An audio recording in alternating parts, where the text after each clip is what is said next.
بسم اللہ الرحمن الرحیم، ایک دعا جس کا ثواب اللہ تعالیٰ نے چھپا رکھا ہے۔ رسول اللہ صلی اللہ علیہ وآلہ وسلم نے ارشاد فرمایا، ایک بار ایک شخص نے یہ کلمہ کہا، فرشتے گھبرا گئے کہ اس کا کتنا اجر لکھیں۔ یا رب لک الحمد کما ینبغی لجلال وجہک وعظیم سلطانک۔ فرشتے گھبرا گئے کہ اس کا کتنا اجر لکھیں۔ آخر اللہ تعالیٰ سے انہوں نے عرض کیا کہ آپ کے بندے نے ایک ایسا کلمہ کہا ہے کہ ہم نہیں جانتے کہ ہم اس کلمے کا ثواب کیا لکھیں۔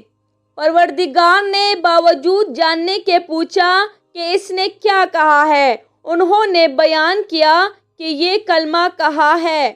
اللہ جل شانہ نے فرمایا، تم اس مذکورہ کلمے کو اسی طرح لکھ لو، میں اسے اپنی ملاقات کے وقت قیامت کے دن اس کا اجر خود دوں گا۔